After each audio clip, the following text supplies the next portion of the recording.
this is all on the question of price. Now, what we're going to be looking at in this economic part is really going through four closely interrelated principles. They have to do with property, price, money, and what I'm going to call liberality, which is basically what to do with your spare wealth. Okay? So they're the four principles. Last week we introduced the idea of price, or at least started to go through what I call the problem of price. And what we looked at was the kind of stuff that you would find in high school economics or first year university economics, basically the theory of the market and so on. What we found last week was that the market principles, the market graph, supply and demand, which is really the mantra for economics, works only in particular circumstances, what's called perfect market competition. And in perfect market competition, you've got lots of people in the marketplace, no one acting under any particular compulsion. So I might go down to the shops and buy some food, or I might not buy some food. I don't have any compulsion, I don't have any need, I don't have any hunger. I also know everything about the food. And so I have to have lots of people, no compulsion, and perfect knowledge.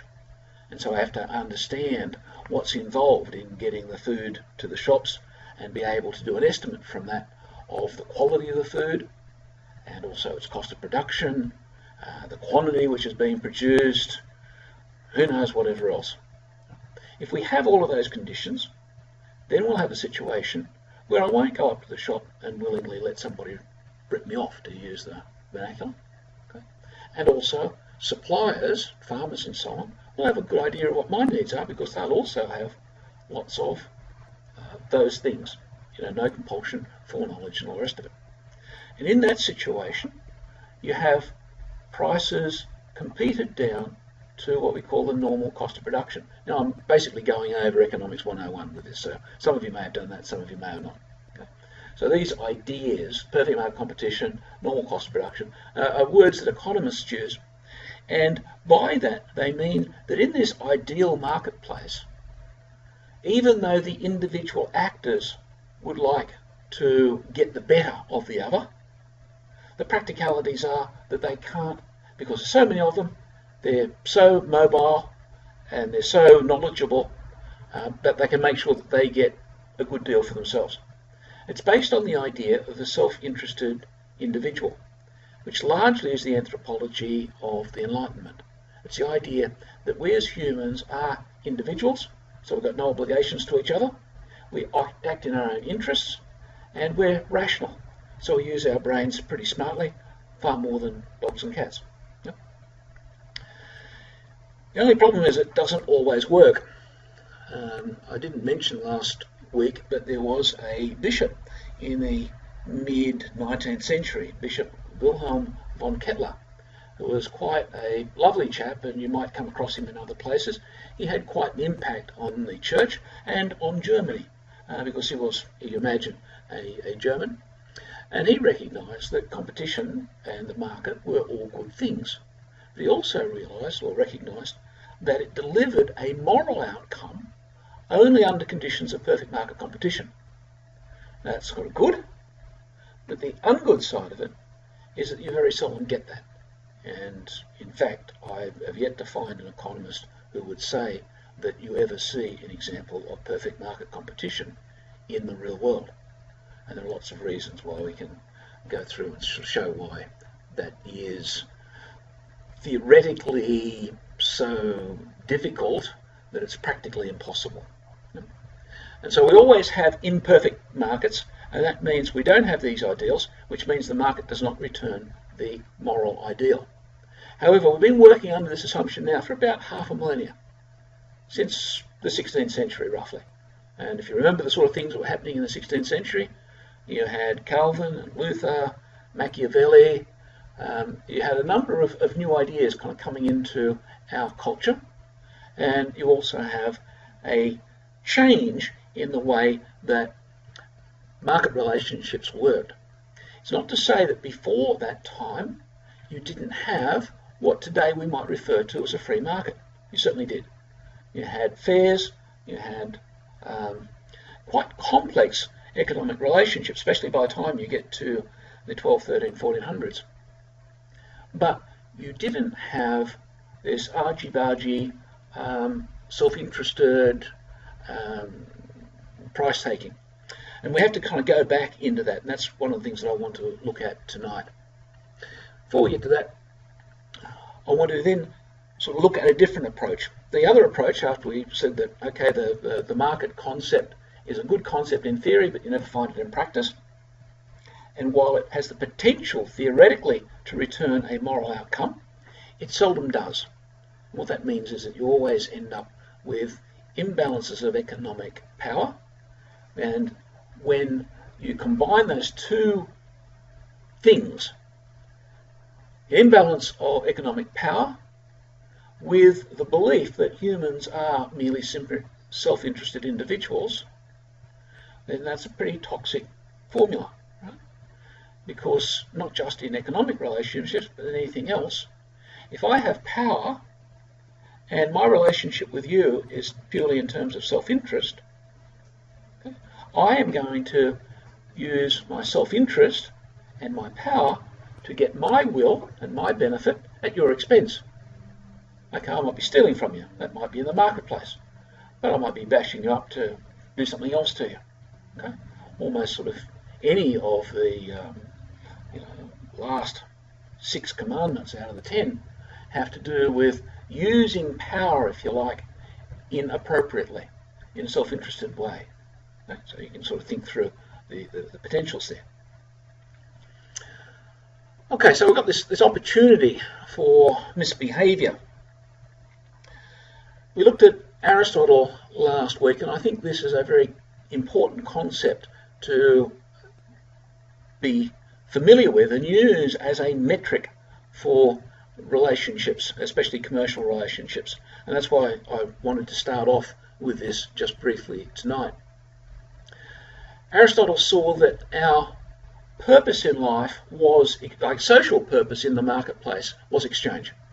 And it enables us as individuals to perfect our preferable or preferential kind of activities. I might want to become a teacher, you might want to become a bootmaker or a rocket scientist or something. And by you being able to do what you do and me doing what I'm able to do, and we sort of exchange those benefits, those products, then we're all able to work well. So it's a very healthy social thing. However, natural exchange, fairly simply, comes down to the exchange of our commodities, the things that we produce. You might be building rockets, I might be a teacher. We exchange those. Okay, and as long as there's equality between the worth of those things in how they impact our life, or maybe our tribe's life, or whatever it is, then that's listed as moral. This idea of exchange, or this idea of equality, I think, is very, very simple. And it accommodates the idea of moral thinking very well. And I can certainly see it in exchange. So if I take from you more than I give, obviously, that's immoral. It's kind of nice and simple. Okay. Aristotle then developed that, said that in the middle of that exchange process, we're going to use money. And so instead of me always needing to exchange my teaching for your rockets, there might be other things I might want or you might want. You need clothes, I need food. And so we use money as the universal equalizer. Okay? And the nice thing about natural exchange is that it still keeps this equal character. It's using money as the medium of exchange, and we've all heard that expression. But here is what it really means. And Aristotle was pretty sharp when he used terms, so he's using them almost philosophically. The medium of exchange here means that we're having exchange based on equality, and the way that it's denominated and the way that it's carried out is facilitated using money. That's easy. Gives us this MCM. Now, the curious thing is that Aristotle never used this term, and someday we might talk about who actually took Aristotle, actually plagiarized him. and gave us this MCM terminology. I'm not going to do that now. However, Aristotle then contrasted natural exchange to what he called unnatural exchange. An unnatural exchange is where you start off with money, rather than being the medium of exchange in the middle, you start off with it. So it's a terminal, it's an endpoint. And the purpose of unnatural exchange is that I start off in the morning with some money, I turn it into a commodity, maybe at lunchtime, and then at the end of the day I sell that commodity for more money. And while M to C is an equality and C to this other bit of money is also notionally an equality, the object of doing this exchange is purely so at the end of the day I've got a bigger bag of money than I want to start with. The problem there is that it's hard to really keep a straight face and talk about these being equalities. Because one way or another this has got to be bigger than that, and so somewhere in here that mustn't be working. Okay? And so you go from something which is almost transparently moral and simple to something which is necessarily unequal, and so it means that somewhere along the way somebody is kind of missing out. Okay? And Aristotle saw that as problematic, and we kind of delved into that last week. So this terminology of natural and unnatural exchange is something that we'll continue to work through, or sort of come back as a model. The unfortunate thing about this is that the relationship that we had in natural exchange is conducive to healthy social relations, because there's a lot of trust that you can develop when everything is working on equality. When you're working on inequality, how can I turn my little bag of money into a big bag of money? I have to have some people who are going to sell me stuff for less than it's worth in the morning, and then people are going to buy it off me for more than it's worth in the afternoon in order to be able to turn my little bag into the big bag. I have to trick people. Yeah? And I have to then, if people aren't really as dumb as I'd like, I have to have a situation where people are going to be on guard. They're going to try and avoid being tricked. And so when they see me coming, they're saying, whoa, hang on, is he buying or selling from me? One way or another, he's going to be ripping me off. I really have to watch out here. And so in the natural exchange situation, you have a situation where when you encounter somebody in trade, it's with a relatively low level of guard and of risk, of caution. Now you might say, whoa, that's a bit unnatural. And to a certain extent that's true, we are fallen people. But hopefully we're also capable of being civilized. And so the whole point here is that natural exchange sits on a notion of the potential, at least, for civilization. And what's civilization? One way or another, it comes down to people being willing to do the right thing by other people in order for the community as a whole to function. And we'd probably do a whole evening just on social contract theories and all that sort of stuff. But the guts of it is that we are capable, even though we do have self-interest, to act in a way that other people can trust. And if you look at the difference between an uncivilized society to a civilized society, you could probably say that the one thing you notice that's different is that in an uncivilized society, there's far less trust. Whereas in a civilized world, you can. We can look around, our own community to a certain extent. There are parts of Sydney that are far less civilized than they used to be. I used to be able to go to probably, at least 90% of Sydney when I was kind of you guys' age and feel quite safe. Whereas now I think that there are a lot of no-go zones, it seems, or at least places where things are not nearly as safe and comfortable as they once were, especially as you get sort of later on into the evening. And we'd say that's Sydney becoming a little bit less civilised. Right? But at least we've got this hope, this confidence that people can be civilised. And one way or another, it's through an acceptance of a system of morals, a system of sound philosophy, ultimately a system of sound religious understanding that tends to give people the enthusiasm, the interest to accept civilization which is to accept not using their power to exploit others. Okay, unnatural exchange is really an example of violating that civilizing influence. The next question that comes up when we start to talk about Aristotle's ideas of natural and unnatural exchange is, well, okay, that's fine. We've got the idea of equality. But what aspect of a thing's equality is it that we're going to, or what aspect of a thing's nature are we going to use as the metric for getting our equality working? Okay? And it's very interesting here because over the period of the years, our perspective has changed quite radically with this.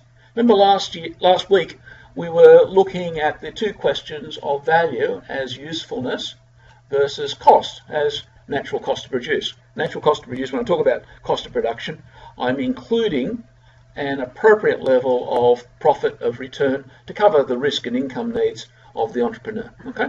So when I talk about cost, it's not like the bare bones cost that you do as a charity activity. That's to run your business, but in some way in a harmonious level of profit. But there are the two possibilities. Am I getting natural exchange based on a natural exchange equality of use value, or a natural exchange based on an equality of cost?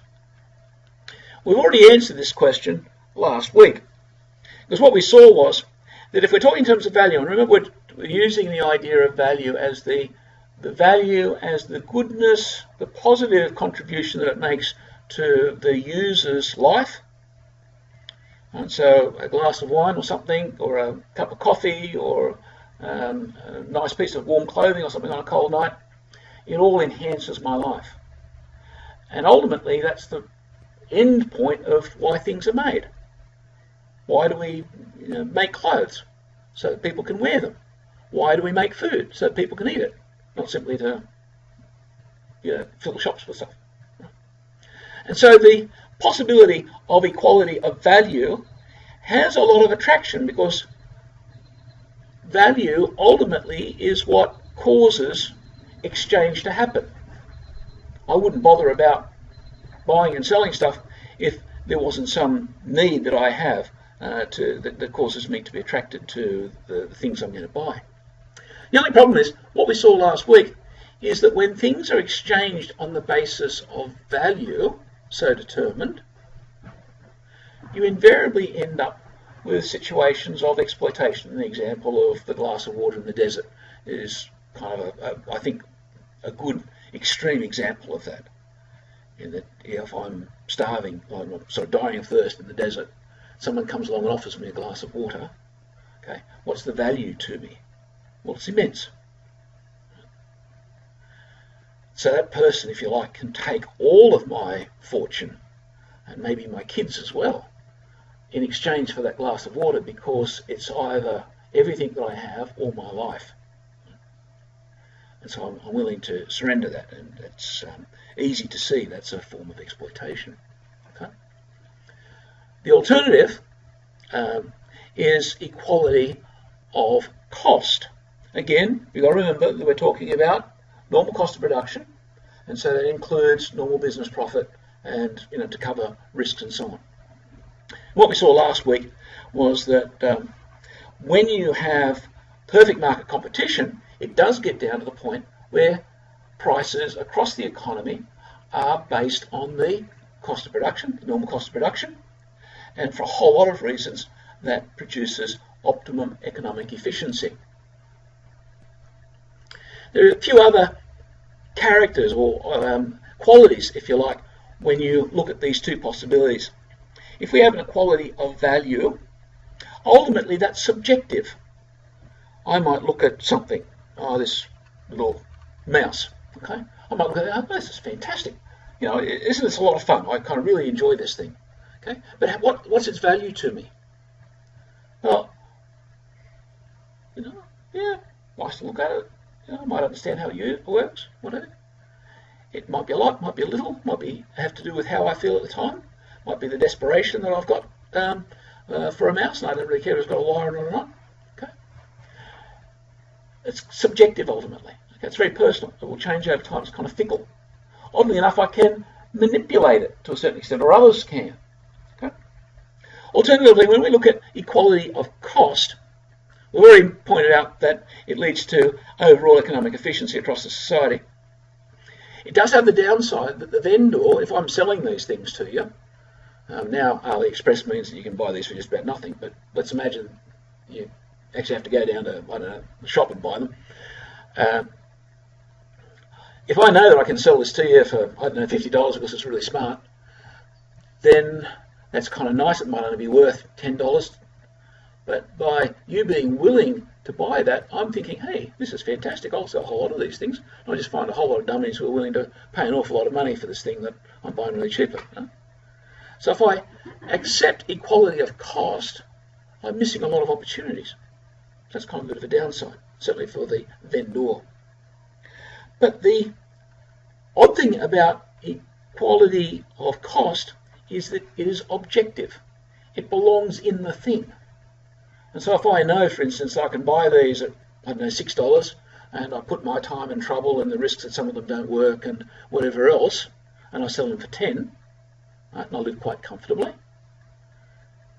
I know that every time I sell one of these things, I can sell it for 10, and it's in the thing. It's not in the desire or the need of the person who sort of comes through the door. Okay? It's objective, I guess, is really the point. It means that I can put a price on it that then is quite fixed. And it's sort of one of the differences, say, between doing business here and in some parts of Asia especially, where nothing has a price tag and it takes an awful lot of time to, you know, buy yourself a glass of water because, you know, there's all the bargaining that's got to go on. Okay, so there are two possibilities. When Aristotle was writing, and the words that he was using when he was describing these things in... now, he does some of his writing on economics in the politics and some of it in the ethics. And unfortunately, off the top of my head, I couldn't tell you which one it is right now. I probably should have looked that up a little while before. But it's in one of those two places in Aristotle. When he was writing about it, very clear in the Greek words that he used that he was talking about equality of cost. That's fairly simple.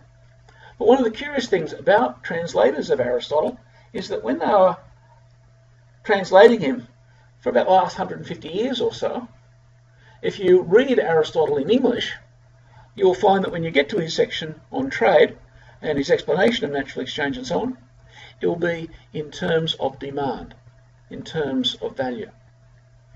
And there's a chap, Scott Meikle, who studied Aristotle's economic thought back now 20 or 30 years ago. And one of the things he found curious, he was a Cambridge chap, so I guess, you know, he had the classical languages under his belt and all the rest of it. And he thought, whoa, I read, you know, somebody or other's translation of Aristotle, and he's saying equality of value. Whereas when I read Aristotle in the Greek, actually sort of talking about equality of cost. And Meikle's conclusion was that that tendency to mistranslate suits the mindset of the modern Western person. So we need to kind of plumb a little bit deeper there because that becomes very, very important. While we have this understanding of natural and unnatural exchange, what we're seeing is that this question of what equality we're talking about becomes mighty, mighty important. Next slide. Okay, to do that and to penetrate into what the equality should be, I'm going to go to a little bit of, you know, old classical metaphysics, and I suspect that some of the people in the room have probably done some of this stuff. You know that four causes, you've done that? Okay. For those of you who haven't, the idea is that everything that exists, everything that you can see, is where it is right now because of four causes. Okay? So if I look at this computer, I can say the computer is made of some raw materials, some plastic, some silicon, whatever else goes into making a computer, some copper, maybe even some gold. So they're the material cause. If I didn't have the plastic, I wouldn't have the computer. So I need the raw materials. I then have the shape of the computer. Let's call the form of it, the design of it. If I had a different combination of plastic and copper and silicon, I'd have something else. I'd have a Game Boy or, I don't know, something.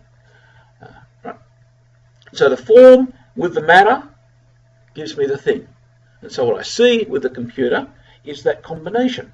I don't look at the computer and say, oh, there's a bucket of plastic there, so there's a computer. I can understand the form, being a person, being able to use my intellect. Dogs and cats can't. They just see something else. They tend to sort of see the matter more. Okay. The third cause is the efficient cause. Efficient cause? What's the efficient cause? Remember? Sort of like the agent makes it. Fantastic. Fantastic. It is the maker. And I like the way you use the word agent. We could simply say in economic production, that will be the builder, carpenter, the rocket scientist, whatever it is. Okay? So you have these three things. You have the material, you have the design, and you have the worker, often using tools to produce a thing. So if we look at products in the economy, we can see raw materials, we have design, we have the efficient cause, the agent that makes it, that puts the form into the matter. Far more efficient if we use tools to do that with. And we could say that the tools are an instrumental efficient cause, but they're still in that kind of bucket. The final cause, the fourth cause, is a curious thing because it's not in the thing at all. It's the demand, the need, the desire for a thing. And when Aristotle looked at this, he said that of the causes, the final cause is the most important. In fact, he referred to it as the cause of causes. He would say that you can have a computer conceivably without plastic, a different matter. The matter's not that important. You could have a computer in a different shape, maybe using, I don't know, maybe not silicon, but germanium or even carbon as the core. And so you can have different matter. You can have a different shape, and the computer we've got today is a lot different to a computer 50 years ago. So the form can change. You can have different people making it with different tools. So all of those things can change. And you'll still have kind of, if you like, the answer. But the thing that you won't have a computer if you don't have the desire for a computer or the desire for anything else. People stop making anything, woolly jumpers, cups of tea, what have you, if there's no desire to have them. A cause of causes. When we look at products for economic exchange, we can look at who owns these different things. And we're going to be looking at the question of ownership in a fair bit of detail, hopefully, as we go along. Okay? So when a shopkeeper sets out to sell, let's say, the computer, what do they buy? What gets delivered into the back room of the shop? Okay? There is the computer. It's there, sitting there. It's got a particular set of raw materials in it. It's got a particular design that some smart computer designer has worked out. It's got the remains or the effect, the embodied labour of the agents who have put it together and their tools. The one thing the computer doesn't have when it's dropped off the truck is the demand, the desire of the person who comes into the front of the shop later on to go and buy it. The merchant never owns the desire for the computer, even though that's the reason why he's setting up shop. The desire is wholly something that lives within the purchaser, who hasn't actually got it at that point. You see the power of this? Okay. St. Thomas came along a few years after Aristotle and made a very simple observation. He says, you can't sell people things that you don't own. Even more profound, he noted, you can't sell people things that they already own. So if I try selling you this computer, okay, I can do that. It's my computer. Actually, it's not my computer. It belongs to the university. But, okay, I can kind of get away with doing that, right? Can I sell you your toes? Right? Can I, sell some other thing that you already own? Can I sell you your spectacles? Right? Okay. Very, very simply, if I try to do that from St. Thomas's point of view, he would say, that's pretty easy to spot. That's something you've got to take to confessional. That's theft. So let's go through it. What does the merchant own? He owns the raw materials. He owns the design. He owns the product of the workers, the tools and and maybe everything that's inside the factory that actually makes it, because he's paid for the thing. That's what he's bought. So that's what the merchant owns. What doesn't the merchant own? He doesn't own the desire of the person coming in the door to buy. Okay. What do these three make up, especially when you add the merchant's own income needs and so on? It's the cost, especially as we're defining it as the normal cost. Okay. What's this denominated as? That's the demand. That's the use value. Okay. I find that I was going to actually bring St. Thomas out and read it, but I do recommend, and after we finish, I will put up. I'll give you the question in St. Thomas on just price. It's only a couple of pages. It's really easy to read, and I do recommend that you have a bit of a read through. It's probably better that you sort of take it in your own time rather than me kind of rattle it out and so on, and sort of think about it. The challenge I will put before you is read St. Thomas and see if it's not really evident, this idea that you can't sell people things that they already own. This is really key, especially when you combine it with this very simple metaphysical construction or deconstruction of products for sale. That gives us a very simple conclusion, and that is that price is a moral issue. Obviously, you can't sell something that you don't have title to. We've already sort of talked about that. Let's kind of wind that back a little bit further. What do we really own? I was talking about not being able to sell you your toes. Okay? And to a certain extent, well, you look at situations in the world that we live in where something close to that happens. To a certain extent, the reason that medical services are so expensive in our world isn't simply because they're dealing with things which in some way are in themselves fabulously valuable. Part of the reason that medical services are expensive is because it's selling us our health. And if you think about that for a while, and again, I don't want to go too far into it in specific examples, but what would you be willing to pay for your health? Pretty much anything. Okay.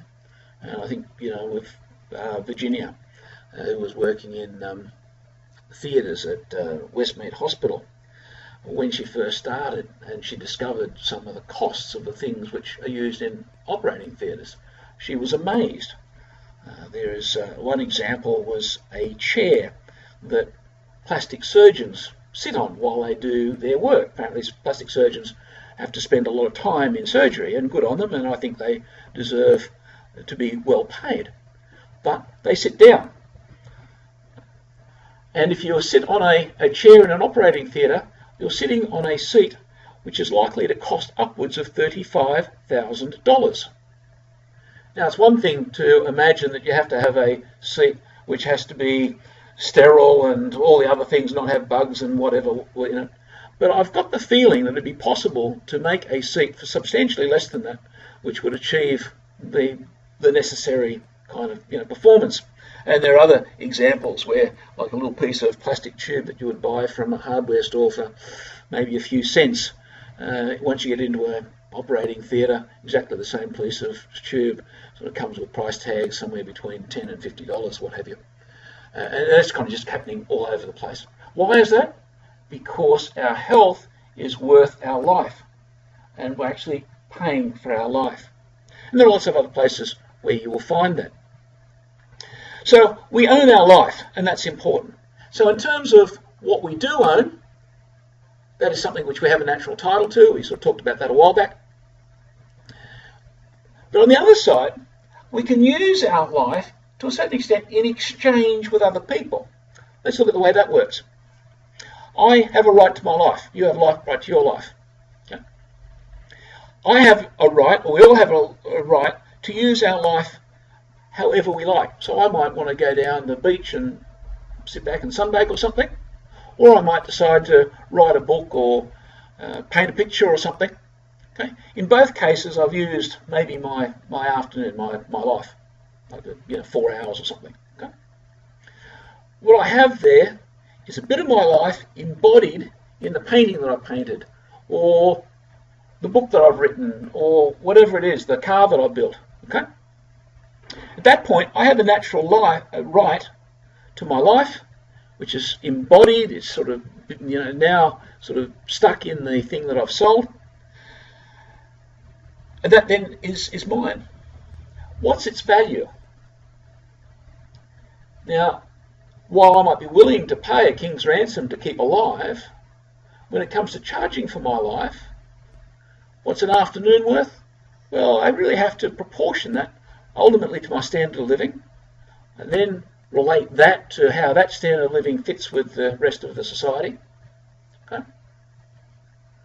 And from that I get an idea of what my life is worth. I might like to charge, I don't know, $1 million an hour or something, and maybe if I'm a fabulous, successful rock singer or something, I might be able to do that.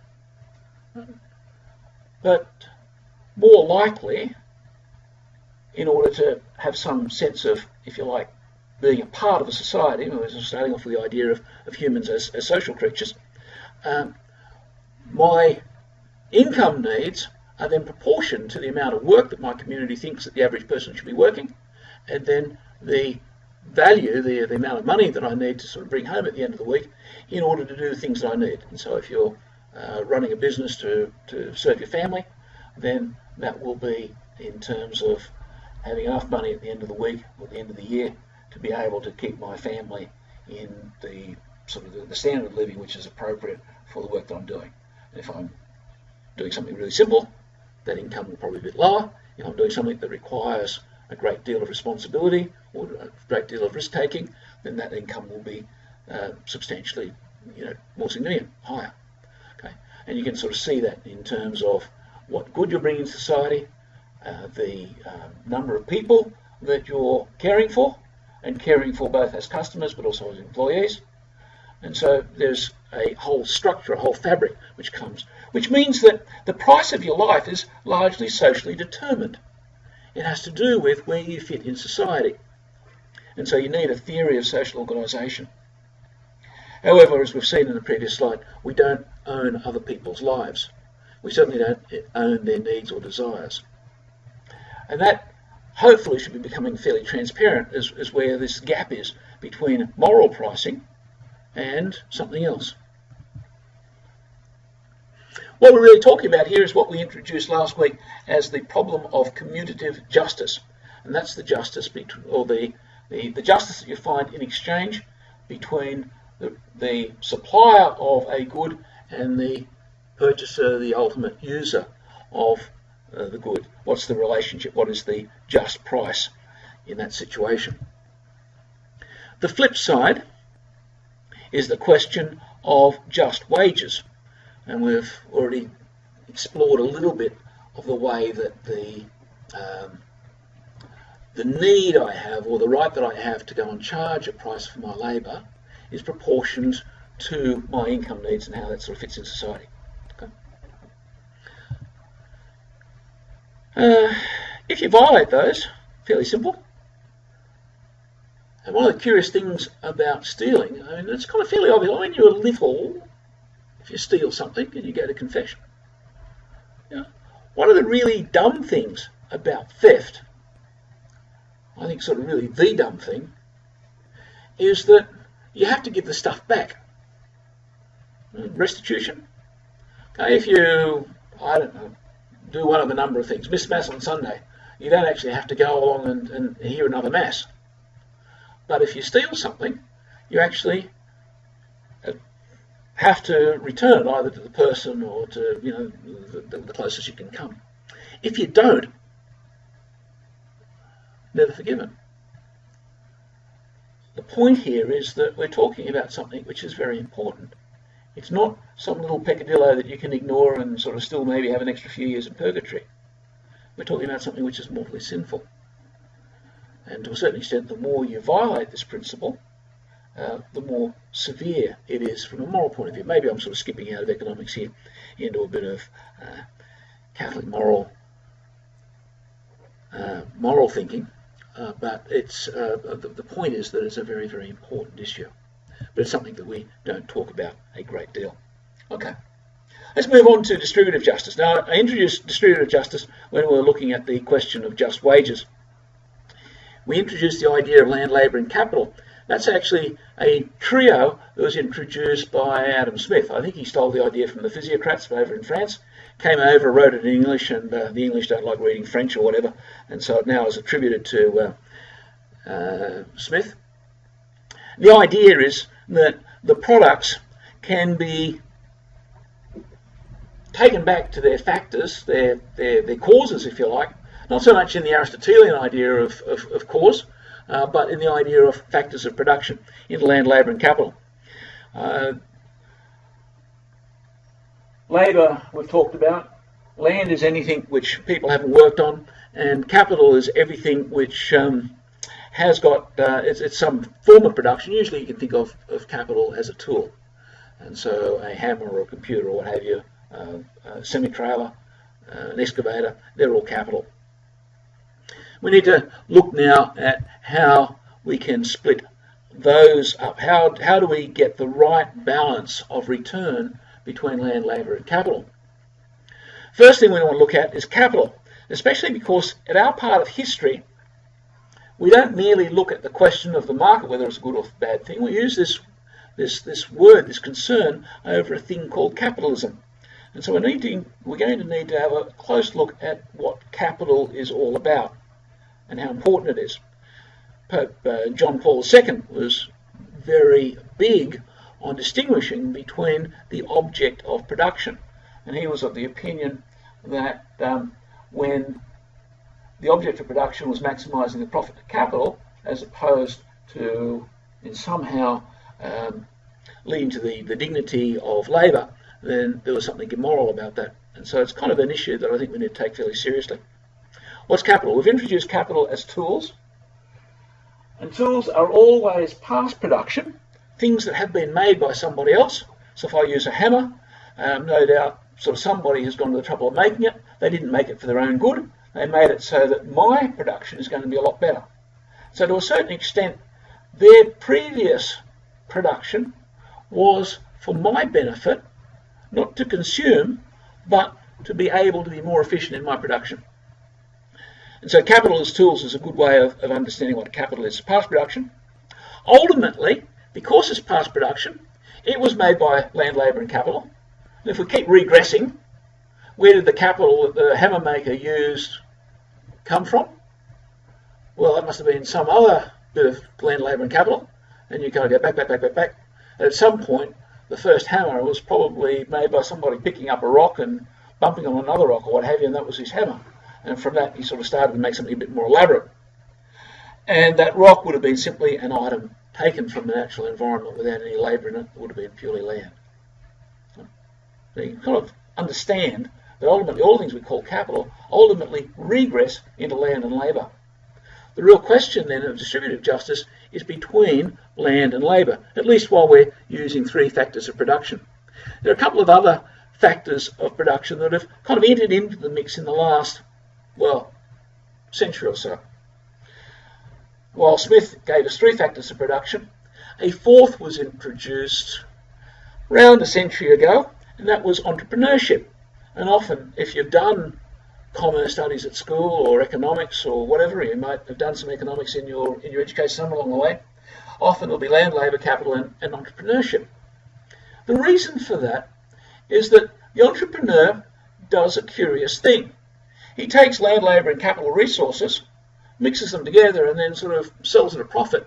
And somehow there's this extra slice of the action which goes not to land, labour or capital, but simply to the sharp talker or what have you, or the risk taker, who actually sort of puts it all together. And so recognising there's a stable extra element in the economy has led to this 4th factor of production.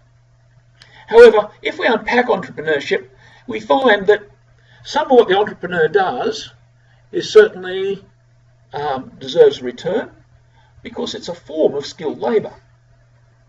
Skilled labour not as skilled digging holes, but skilled using your body and your mind to get something to happen.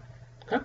So the entrepreneur is a bit like a manager or an inventor or a designer, because he might design a business. And that's a good thing, and it deserves, for the formal cause, some level of income. And so the entrepreneur certainly deserves an income, but it's actually a species of labour. And so that part of the entrepreneur's income tends to disappear back as a form of specialist labour. There's another element of entrepreneurship which is risk-taking. Now, if you think about risk, it's not really a return at all.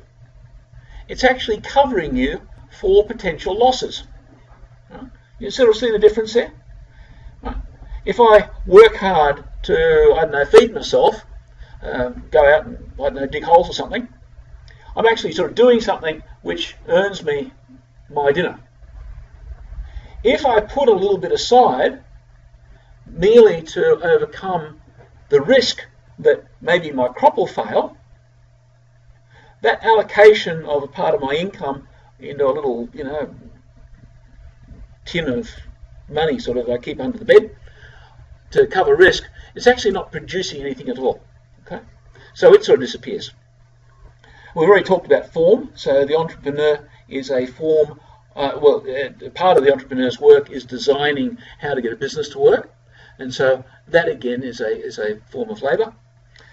And then you've got this 4th kind of thing, which is really where the lion's share of real entrepreneurial attraction sort of comes from, which is simply the money you get because you're able to ultimately, I think, in our culture, benefit from unnatural exchange. So the entrepreneurial factor has the curious character, I think, of hiding unnatural exchange in the way that we think of distributive justice. So I think we've done entrepreneurship. Another factor another thing which is commonly introduced when we think about this is you can't run a business without money. And to a certain extent, any productive activity starts to look like, well, how can you run a business? Money must be contributing in some way to the success of the venture. And if you do financial management, you find there's a lot of truth to that to a certain extent. We haven't dealt with money yet. We started off right at the beginning of tonight by looking at money as the medium of exchange. Now, while it's a medium of exchange, it's not actually doing anything in the exchange. It's kind of an inert middle ground. It's like the air that sort of carries the sound waves when you're talking. It's not actually producing the sound. It's not actually helping anything. Right? It's just there. And money tends to be like that. And its functions are as a medium of exchange. It's also a store of value, so I can keep a bucket of gold coins under the bed, and that's there for a rainy day, so it's a store of value. Again, it's not actually doing anything. Basically it's like putting a can of beans under the bed.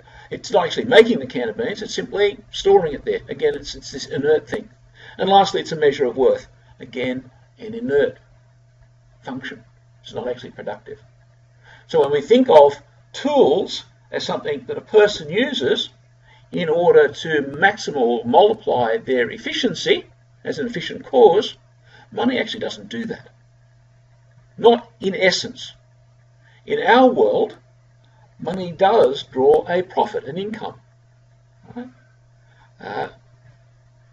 Unfortunately, St. Thomas had something to say about that, and it comes under the general heading of usury, which is it's going to be a topic for a night in itself. In fact, we might do a couple of sessions just on usury and that question. I don't want to go too far into that at present. I simply want to leave it as money not actually being productive at all. Okay? What does that leave us? It means that we start off by talking about land, labour and capital. We said that land, labour and capital regresses back into land and labour. We looked at a couple of other factors of production. We saw that they really don't turn up as independent factors. And so we're back to the question of land versus labour as the basic question in distributive justice. Okay, now I want to move along and look at the ancient guilds. And I want to do that as an example of the things that I've been alluding to: natural exchange, moral, just price, distributive justice, commutative justice, and so on, in action.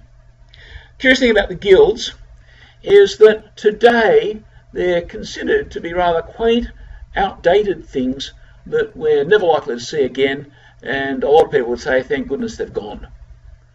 To a certain extent, a number of the institutions we have in the world today are actually organised still as reactions against the guilds. Most of you have probably seen a set of encyclopedias. Anyone know where encyclopedias came from?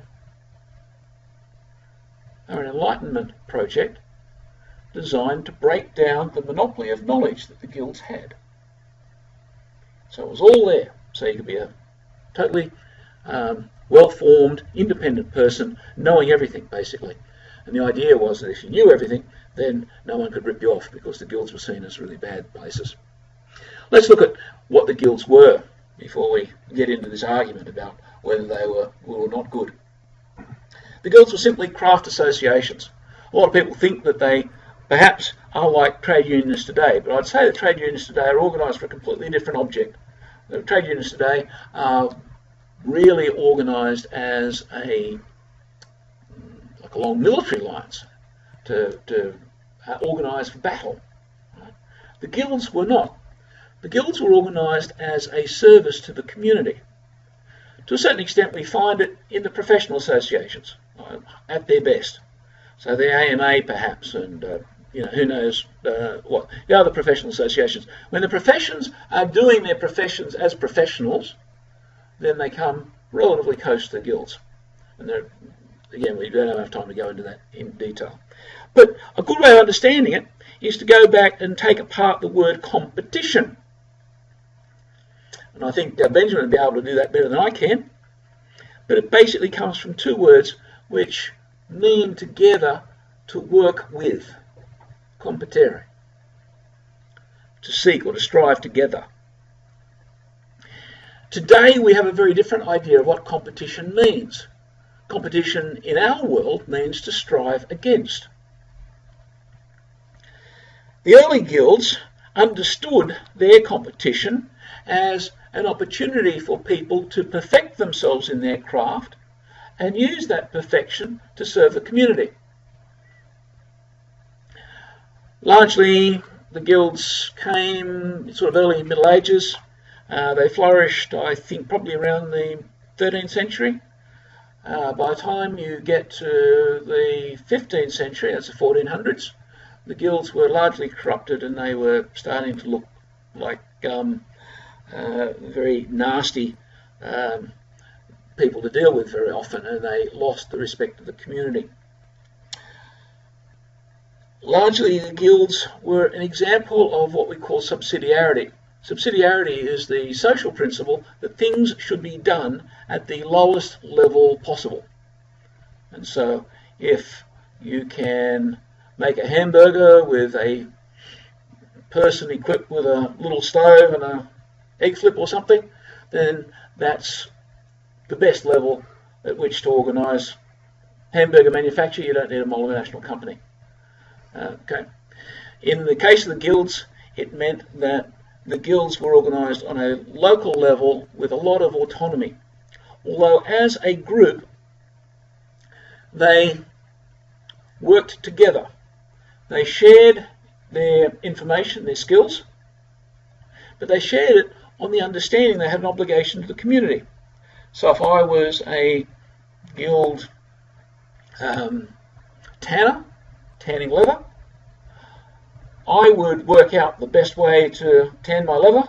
I'd tell my brother tanners, and our understanding of our obligation to the community was to supply the community with the best quality tanned leather possible. Okay? A lot of exchange of technology. There was also a understanding that the tanners in town understood the cost of tanning leather better than anybody else. And what that means is that if you're going to sell leather at the normal cost of production, who would you ask to find out what that was? You wouldn't ask a blacksmith, you wouldn't ask a weaver, you would ask a tanner. Right? And so if the object was not to use your economic power in opposition to the other, but rather to help the society, then the price was best set by the tanners themselves. Now that's a really offensive thought in our world. If we were to say, let's have all of the oil producers all get together and decide on the price of oil, or all of the steel producers, or all of anybody else, the cobblers or anyone else, we have a name for that. And usually when we use that name, we use it as something which is considered to be sort of pretty close. If there's anything immoral in economics, the one thing that is immoral in economics is monopoly. But that's precisely what the guilds were. They basically held all of the control, all of the knowledge for a particular craft themselves. They operated as a single body. Oligopoly, I guess, is what the term is that an economist would use today. And they would set prices. They wouldn't set it on the basis of supply and demand and that sort of thing. So in our world, that would be considered as remarkably offensive. But in the guild world, they understood that they were the only people that really understood good tan leather from bad tan leather. And they're the only people that understood what a fair price was. And so they set it themselves. So the guilds, if you like, were a monopoly whose whole purpose was service of the society. Now, even sort of saying that, you think, whoa, where's this fellow coming from? You know, this is just not the way that people actually sort of work. Yeah? And unfortunately, this is the problem that came in the 1300s and the 1400s, especially in the 1400s. Because what was happening is that lively awareness that if I charged more than the objective cost-based price of something, I was committing theft. And if I, went to the priest and said, bless me, he'd say, that's fine, you've been selling your leather for too much. Go and find all the people that you sold it to and give them their extra money back. How would that feel? Right? And that was a bit of a problem, you see. Kind of a bit of a scruple problem for the tanners in town. Because they're getting around thinking, well, I prefer being able to live like a king because of my tanning, because, And so there's a kind of a bit of a tension that was happening. St. Thomas tells us that the merchant is always in the occasion of sin. That's part of the world of a merchant. Yeah. Back then, at least they were aware enough to know that merchants, the doings of being a merchant, was something which was a moral issue. Yeah. And something you had to watch out for.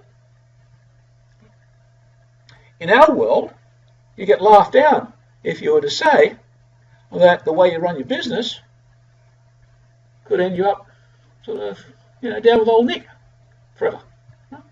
So we kind of completely turned around. What happened? I've mentioned the 16th century a little bit. Just imagine this. In the 1400s, I'm a master tanner. I run my business and I'd like to make a bit more profit. I feel a bit uncomfortable when I go along to, Father Fred, and he tells me to, pull my head in and sort of, lower my prices and all the rest of it. Right? I'm not just living comfortably, I'm living really, really well. And in the 1400s, what you're finding is that because I had monopoly, and if I was a little bit on the greedy side as a master tanner, I wouldn't simply stop at charging the prices on the high side. I'd think, well, the other thing about being a tanner is that I know good quality leather from poor quality leather. And I'm also probably smart enough to know that there are cheap ways of appearing to tan leather that might look like a reasonable job, but it may not last quite as well, and it might sort of save me an awful lot of toil and trouble. Yeah. But the people that buy from me, because I'm the only seller in town, don't have the nous to understand the difference, and they really don't have a lot of capacity to go and sort of find somebody else. All of a sudden there's this tremendous opportunity. The masters in a number of the trades were doing that. They were supplying low quality goods, and they were also using labour that was not part of the guild. And so I would have people up in the hills tanning my leather for me. I would appear to simply buy it rather than employ craftsmen and pay them a just wage. I would simply buy some of my goods in from, as I say, just out in the wilderness somewhere, out in the forest. I'd sort of slip that in with the stuff that I was selling. Again, my profit sort of went up. But I knew what I was doing. And I lived in a world where that was kind of understood. Imagine what happened after, years and years of that. It's kind of interesting, because St. Francis Assisi's father was a merchant. And it's one of the little things, and if I had more time, I'd talk more about this. The whole Franciscan spirituality. Remember when we started? We sort of talked about or introduced the idea that Franciscan spirituality will be the spirituality end of the world. Right? St. Francis's father was a merchant, and to a certain extent, he was a representative, if you like, of this changing value that was kind of happening in the 1200s or late 1100s when it was an issue for St. Francis and his dad. This was very nascent. It was only very, very new and fresh. It was kind of like a change that was kind of coming into the world. But just think about what it was like. Here you are, doing really well, pretty comfortable, being able to show off all your comforts, sending your kids to the best schools, that sort of stuff. But you had this kind of niggly feeling that, yeah, okay, you read St. Thomas, a couple hundred years old, old-fashioned, and he's saying that I'm thieving. But I like running my business at that higher level. What do I do? After a while, there might be a whole team of people feeling the same way. And typically we're the business leaders in the community.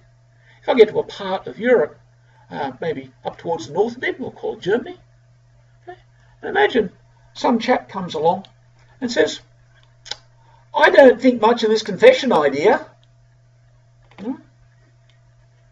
Nails a piece of paper onto the door of the local cathedral, so telling him what he thinks of the Catholic Church, and says you don't have to go to confession anymore. And guess what? You don't go to confession because of your works. You don't go to heaven on the basis of your works, purely on faith alone. That's what gets you to heaven. You don't have to go to confession anymore. So when you go along, you don't have to go to Father Fred, and he's not going to tell you to give back your ill-gotten gains when you go to hell. Come with my religion, and you'll enjoy peace and prosperity and get to heaven and all that sort of kind. What are you going to choose? Christianity or this other religion?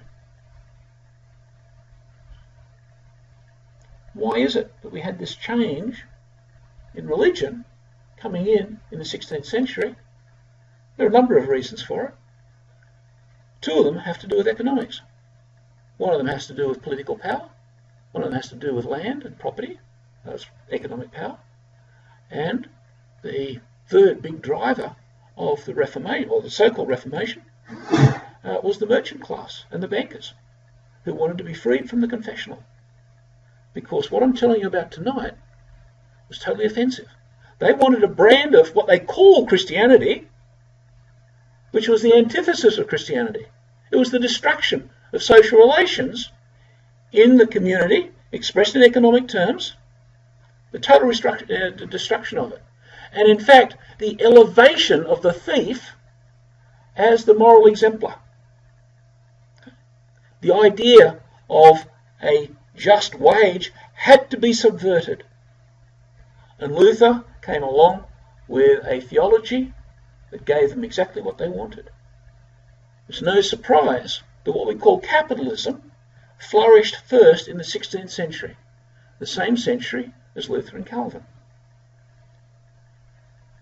I have a little bit of trouble thinking of the Protestant religion as Christianity, because ultimately what distinguishes the Protestant is what they oppose in Christianity. While they may keep some ideas from Christianity, they tend to be the sanitised parts that tend to ignore their favourite sins.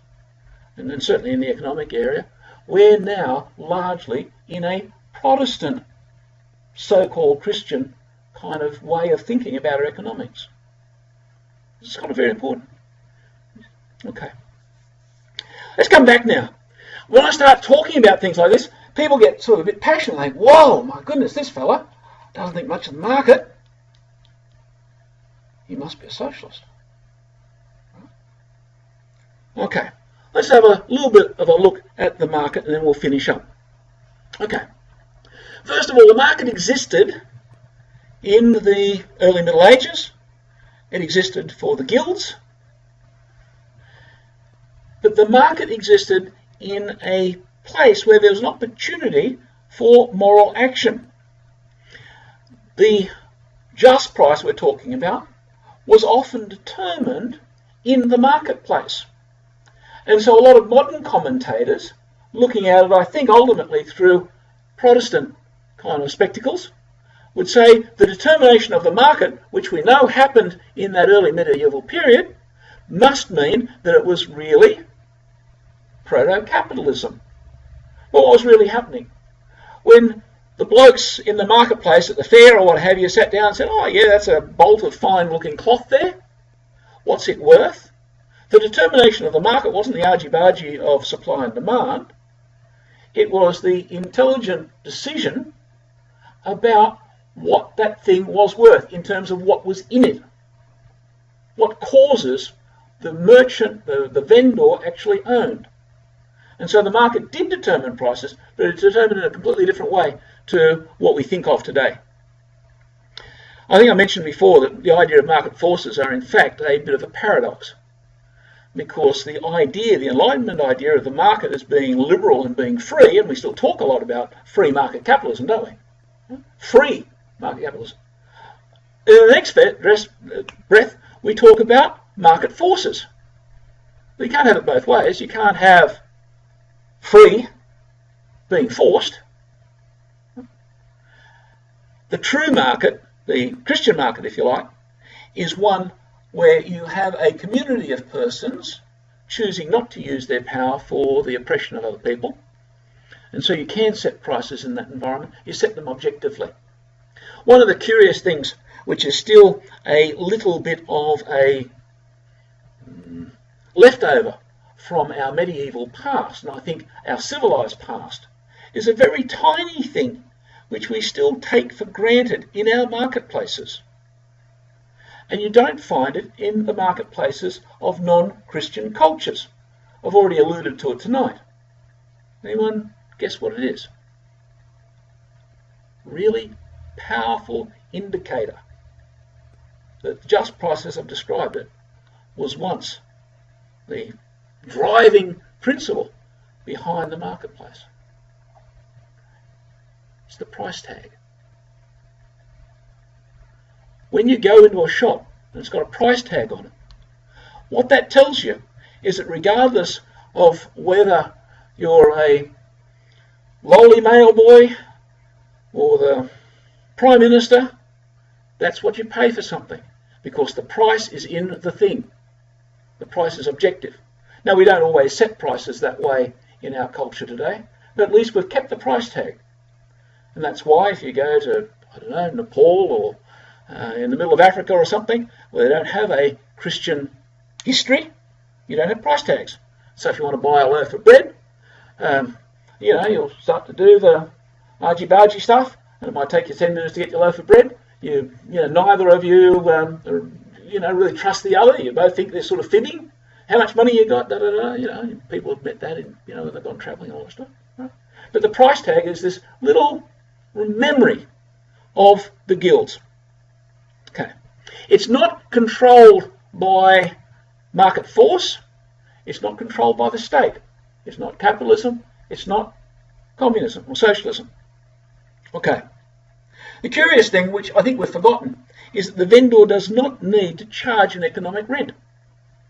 Now, remember, we were defining economic rent last week as that extra that I put onto my price above what I need to put on it to keep my business going, right?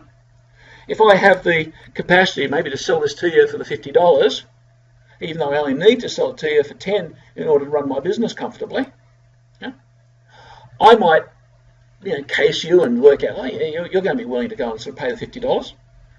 But I'm not morally obliged. The market's not forcing me to do that. The state's not. The community doesn't like it. I just happen to have it as a little power that I have, right? The thing that's kind of worth remembering is that I do have the capacity as a human being with intellect and will and some moral consciousness. I can say, yes, I'm going to sell it to you for the $10 and my business will flourish, even though I know you'll be willing to pay a lot more. Okay. Now again, there are we haven't sort of got down to how we work that out. We'll do that on another night. Okay.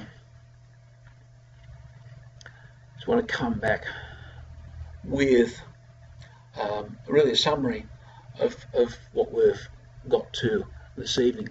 Okay. My purpose tonight was to really get down to looking at how we construct the just price and kind of exactly how it is and why it's a moral issue. The very first night, those of you remember, we looked at the way that over the period of the centuries, cultures have come and gone. Right?